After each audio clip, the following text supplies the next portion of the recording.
अस्सलाम वालेकुम स्टूडेंट्स। आज का हमारा टॉपिक है टाइप्स ऑफ रिसर्च।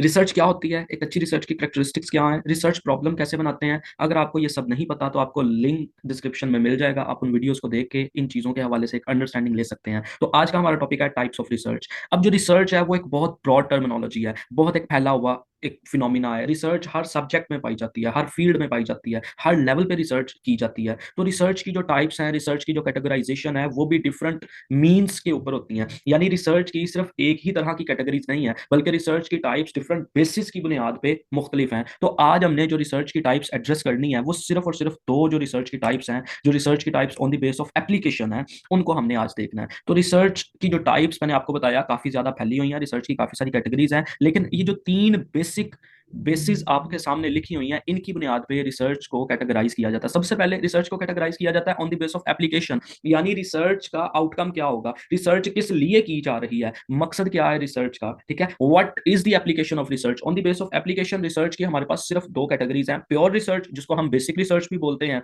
और सेकेंडली अप्लाइड रिसर्च। इसी तरह ये दोनों प्योर रिसर्च और अप्लाइड रिसर्च आज की हमारी वीडियो का टॉपिक है, लेकिन मैं ब्रीफली आपको बाकियों का भी बता देता हूं। उसके बाद रिसर्च को जो कैटेगराइज किया जाता है वो on the base of objectives, यानी आपका ऑब्जेक्टिव क्या है, आप क्यों रिसर्च कर रहे हैं, आपका मकसद किसी चीज को एक्सप्लोर करना है, किसी चीज को डिस्क्राइब करना है, तो दो चीजों के दरमियान किसी ताल्लुक को वाजे करना है, तो आपका ऑब्जेक्टिव क्या है। ऑब्जेक्टिव्स की बुनियाद पे जो रिसर्च की टाइप्स हैं वो आपके सामने लिखी हैं। इसी तरह इंक्वायरी मोड, यानी आप रिसर्च करते हुए डाटा कैसे कलेक्ट करते हैं, किस तरह की डाटा कलेक्शन आप करते हैं, आपका सैंपल किस शक्ल में है, न्यूमेरिक्स की फॉर्म में है या नंबर्स की, या आप समझ लें कि जी वर्ड्स की फॉर्म में है, वर्बल डाटा है या न्यूमेरिक्स डाटा है। तो उस बुनियाद पे भी, जिसको हम इंक्वायरी मोड कहते हैं, उस बुनियाद पे भी रिसर्च की तीन कैटेगरीज हैं, on the base of inquiry mode and on the base of objectives. जो रिसर्च की टाइप्स हैं इनके ऊपर भी जल्द आपको वीडियोस मिल जाएंगी। तो आज का जो हमारा टॉपिक है उसको कंटिन्यू करते हैं, प्योर रिसर्च और अप्लाइड रिसर्च। रिसर्च को कैटेगराइज किया जाता है on the base of application, यानी रिसर्च का इस्तेमाल क्या होगा। तो सबसे पहली कैटेगरी हमारे पास मौजूद है बेसिक रिसर्च या प्योर रिसर्च। अब जैसे कि आपको इसके नाम से वाजे है, प्योर रिसर्च क्या होती है, इसको जरा पढ़ते हैं। The term basic research refers to study and research on pure knowledge that is meant to increase the body of knowledge. अब देखो, प्योर रिसर्च हम उस रिसर्च को कहते हैं जिसका एक वाहिद मकसद क्या हो कि हमने बॉडी ऑफ नॉलेज में कोई ना कोई एडिशन करनी है, उसकी कोई एप्लीकेशन मौजूद नहीं है। मतलब हो सकता है कि डायरेक्टली सोसाइटी में वो किसी चीज के काम ना आए, वो सोसाइटी के किसी इशू को एड्रेस ना करे, वो सोसाइटी की किसी प्रॉब्लम को एड्रेस ना करे, लेकिन उसका जो एक बुनियादी मकसद होगा वो क्या होगा कि हमने बॉडी ऑफ नॉलेज में कोई एडिशन करनी है, यानी इस दुनिया में जो इल्म पाया जाता है उसमें कोई ना कोई इजाफा करना है, उसमें किसी नई चीज का इजाफा करना है, कोई नई बात बतानी है।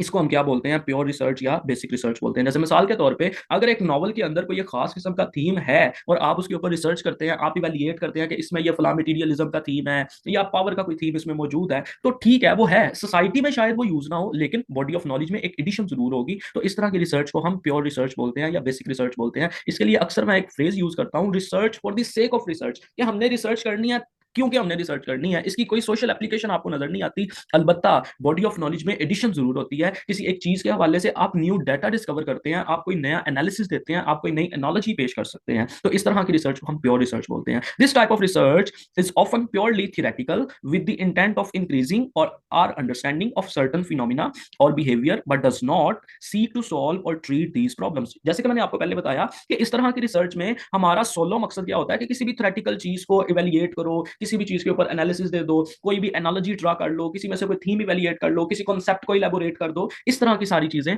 इस तरह की रिसर्च में की जाती है। प्योर रिसर्च में जो आपकी रिसर्च है वो किसी प्रॉब्लम को, किसी इशू को एड्रेस नहीं करती, ना ही उन्हें सॉल्व करने की कोशिश करती है, बल्कि बल्कि क्या किया जाता है, इसमें हम किसी एक कॉन्सेप्ट को, किसी एक चीज को पकड़ते हैं और उसके हवाले से रिसर्च करते हैं, जिसका वाहिद जो मकसद होता है वो क्या होता है, बॉडी ऑफ नॉलेज में कोई एडिशन। जैसे मिसाल के तौर पे कुछ एग्जांपल्स के इस तरह के रिसर्च टॉपिक्स कौन से होते हैं या कौन सी रिसर्च होगी जिसको हम प्योर रिसर्च कह सकते हैं। जैसे मिसाल के तौर पे अगर आप रिसर्च करते हैं what is code switching and how it is used in court rooms, यानी कोड स्विचिंग क्या है। कोड स्विचिंग कहते हैं कि जो एक लैंग्वेज इस्तेमाल करते करते आप दूसरी लैंग्वेज दरमियान में बोलना शुरू कर देते हैं, इसको कोड स्विचिंग कहते हैं सादा जुबान में। कि कोर्ट रूम्स के अंदर, कमरा अदालत के अंदर कोड स्विचिंग कैसे यूज होती है कि लोग इंग्लिश से उर्दू, उर्दू से इंग्लिश कैसे स्विच करते हैं। अब इसके ऊपर आप अगर रिसर्च करते हैं, मे बी आप बड़ी मेहनत करें, बड़ा डाटा इकट्ठा करें, कुछ 100-150 कोर्ट्स में जाएं, देखें, डाटा इकट्ठा करें और उसके ऊपर रिसर्च कर दें कि कोड स्विचिंग का ये काम है, इस तरह से इस्तेमाल होती है, कॉन्सेप्ट क्लैरिफिकेशन में काम आती है, फला फला फला, जो भी आपकी इवैल्यूएशन होंगी।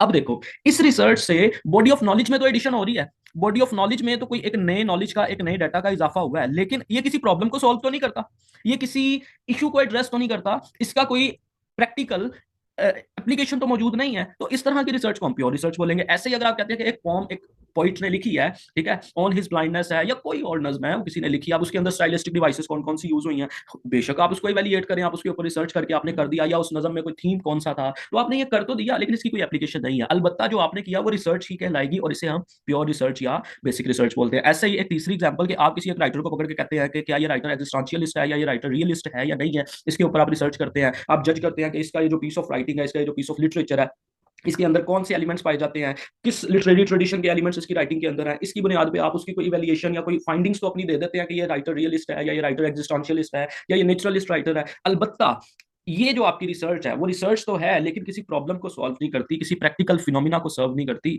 इसलिए हम इसे क्या बोलेंगे, प्योर रिसर्च बोलेंगे। और इस रिसर्च को फाइंड आउट करने का या ये देखने का कि जो आप रिसर्च कर रहे हैं वो प्योर रिसर्च है या बेसिक रिसर्च है, उसका सिंपल फॉर्मूला ये है कि आप ये देख लें कि क्या वो सिर्फ बॉडी ऑफ नॉलेज में एडिशन कर रही है या किसी प्रॉब्लम को भी सॉल्व कर रही है। अगर कोई रिसर्च सिर्फ बॉडी ऑफ नॉलेज में कोई एडिशन करे, नया नॉलेज या न्यू तरह की बातें या नई तरह की फाइंडिंग सिर्फ दे और किसी प्रॉब्लम को एड्रेस ना करे, किसी इशू को रिजॉल्व ना करे, तो वो रिसर्च प्योर रिसर्च या बेसिक रिसर्च कहलाएगी। और अक्सर लिटरेचर के अंदर या इस तरह के डिफरेंट सब्जेक्ट्स में जो इवैल्यूएशंस और एनालॉजीज ड्रा की जाती हैं, वो प्योर रिसर्च या बेसिक रिसर्च की एग्जांपल हो सकती हैं। उसके बाद हमारे पास जो सेकंड कैटेगरी है वो अप्लाइड रिसर्च। अब अप्लाइड रिसर्च क्या होती है? Applied research is design to solve practical problems. Applied research इसलिए डिजाइन की जाती है या इसलिए कंडक्ट की जाती है कि ताकि प्रैक्टिकल प्रॉब्लम्स को सॉल्व किया जा सके। कोई एक इशू है, वाकयातन एक इशू है, उसको सॉल्व करने के लिए जो तहकीक की जाएगी, जो रिसर्च की जाएगी, उसको हम अप्लाइड रिसर्च बोलेंगे। क्यों? क्योंकि वो प्रैक्टिकल है, वो अप्लाई होगी, वो किसी प्रॉब्लम को एड्रेस कर रही है। जैसे मिसाल के तौर पर आप कहते हैं कि जी कोविड कैसे फैलता है, इसके ऊपर अगर जब किसी ने रिसर्च की होगी, अब तो खैर हो चुकी है, तो अब वो क्या कर रहा है, वो एक प्रैक्टिकल प्रॉब्लम को एड्रेस करने के लिए रिसर्च कर रहा है, किसी एक प्रॉब्लम को सॉल्व करने की गर्ज से रिसर्च कर रहा है। तो इस तरह की रिसर्च को हम क्या बोलते हैं? अप्लाइड रिसर्च बोलते हैं। जो क्या करती है, जो बॉडी ऑफ नॉलेज में एडिशन तो करती है, साथ ही साथ वो किसी एक खास प्रॉब्लम को, किसी एक खास इशू को भी एड्रेस करती है, उसे सॉल्व करने की कोशिश करती है। Applied research is design to solve practical problems of the modern world rather than to acquire knowledge for knowledge sake. यानी इसमें for the sake of knowledge ही नॉलेज एक्वायर नहीं किया जाता, बल्कि research for the sake of research के साथ साथ क्या होता है, किसी प्रॉब्लम को, किसी इशू को भी एड्रेस किया जाता है। One might say that the goal of the applied scientist is to improve the human condition. और इस तरह की रिसर्चेस का मकसद क्या होता है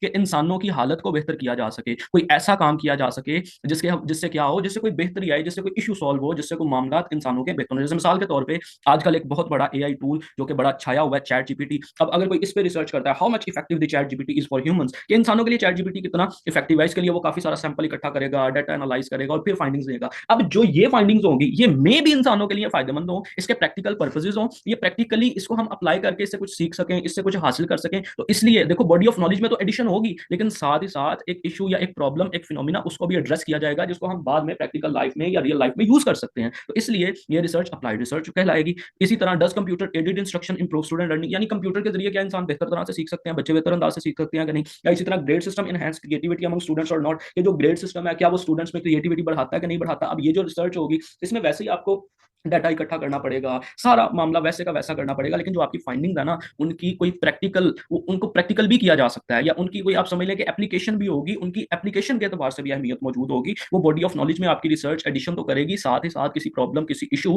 को एड्रेस भी करेगी, ह्यूमन कंडीशन बेहतर बनाने में मदद करेगी। तो ये बुनियादी सा फर्क है अप्लाइड रिसर्च और प्योर रिसर्च में। मैंने आपको बता दिया, एक ब्रीफ ओवरव्यू मैं दे देता हूं। अप्लाइड रिसर्च वो रिसर्च होती है जो बॉडी ऑफ नॉलेज में एडिशन करे, साथ ही साथ वो क्या करे, साथ ही साथ वो किसी ना कोई ऐसी चीज सामने लाए जिससे ह्यूमन कंडीशन बेहतर हो, या इंसानियत का कोई मसला या कोई प्रॉब्लम सॉल्व होने की तरफ जाए। जबकि प्योर रिसर्च हम उस रिसर्च को कहते हैं जिसमें सिर्फ और सिर्फ research for the sake of research की जाए, और उसका मकसद सिर्फ और सिर्फ बॉडी ऑफ नॉलेज में एडिशन हो, कि हमने बॉडी ऑफ नॉलेज में इंसानों के इल्म में इजाफा करना है, उसकी कोई प्रैक्टिकलिटी मौजूद ना हो। अगर आपका कोई क्वेश्चन हो या कोई कंफ्यूजन हो तो आप मुझसे पूछ सकते हैं। शुक्रिया। अल्लाह हाफिज।